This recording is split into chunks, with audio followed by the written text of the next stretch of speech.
are some better days. Fuck me, I'm looking in the mirror, so foggy, but I've never seen clearer. I don't really think anyone can save me, and honestly I'm not really sure I want saving. I like to be my own worst enemy. There's no risk if you don't try at anything, so I'ma just keep buying everything. See you in the next life, have to be a better me. I don't think that my head's on straight, gotta flip it and grip it and go and get an x-ray. What's wrong with me? I just feel weight pushing on my chest and it squeezes till I suffocate. Better change my mindset, meditate. It's pretty cool that I'm alive and have better days. I could walk, see, hear, I should celebrate. Think I could change my mind, maybe elevate. Living life, everyday, late at night, not okay. All I want, and I pray, all I need are some better days. Yeah, all I need are some better days. Is all I want, and I pray, I believe in the better days. Kinda stuck between a rock and a hard place. Do I work hard or live at my pace? You're only young once, yeah that's all great, but I also want a future where I'm okay. Living life is doing lots of cocaine. Wait no, it's living with no shame. Wait no, it's sleeping in on Sundays. I guess it's different for each of us and that's okay. Well I just wanna be happy, how to get there? Glad that you asked me. I think it's different for everyone. Some of us need work, others need fun. Some of us need purpose to overcome. But try to do what you love when it's said and done, cause there's so many differences in each of us. Trust your gut, it can show you what you want. Living life, everyday, late at night, not okay. All I want, and I pray, all I need are some better days. Yeah, all I need are some better days. Cause all I want, and I pray, I believe in the better days. Living life, everyday, late at night, not okay. All I want, and I pray, all I need are some better days. Yeah, all I need are some better days. Cause all I want, and I pray, I believe in the better days.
Ito ba yun?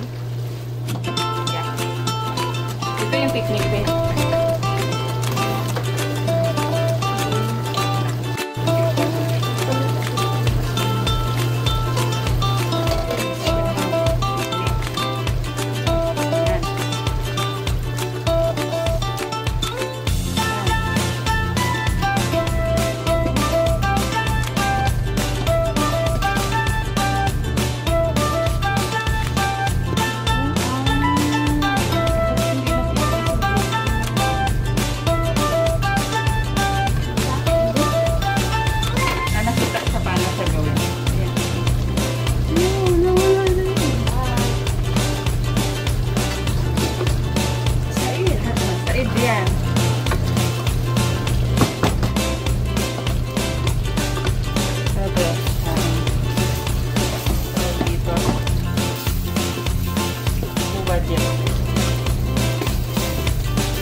Check tayo.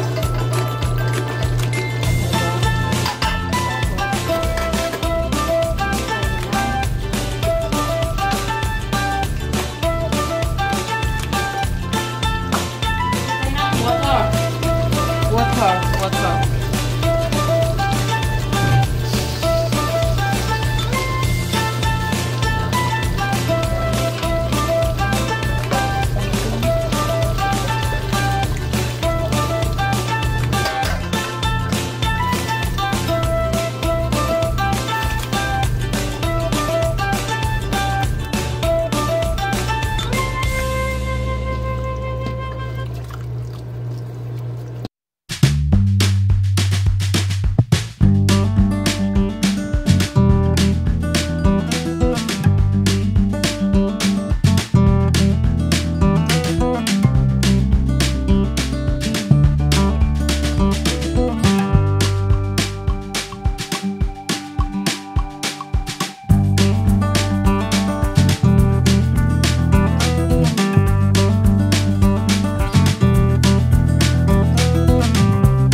Pero isa lang, char. Sana all. Isa lang. Hindi natin pwede siya takpan kasi maasim yung tomato paste. Para hindi siya maasim. Kumuha ng asin. Add tayo ng asin.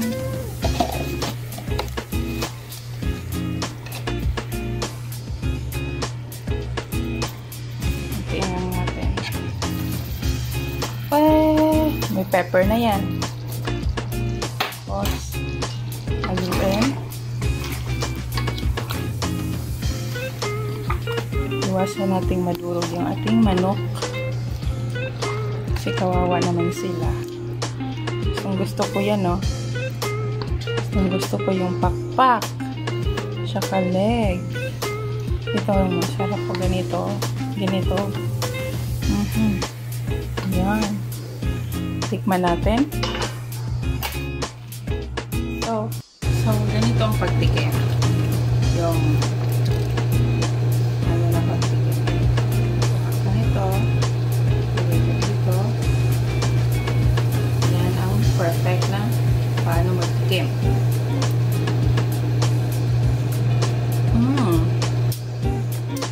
Iki kayo. Sige na tayo. Magdagdag na lang tayo ng mga gulay-gulay natin.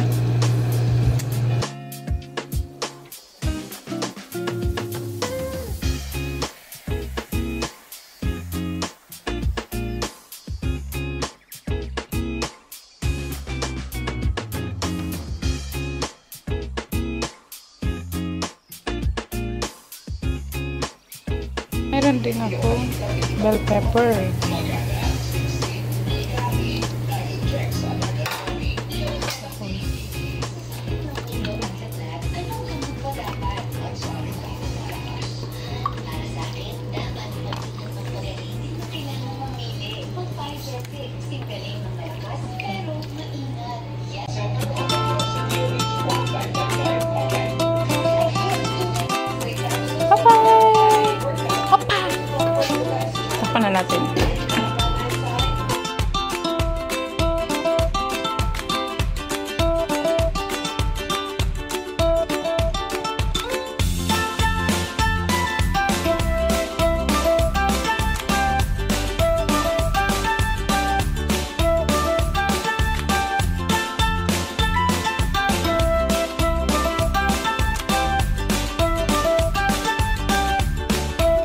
Dugo ang mga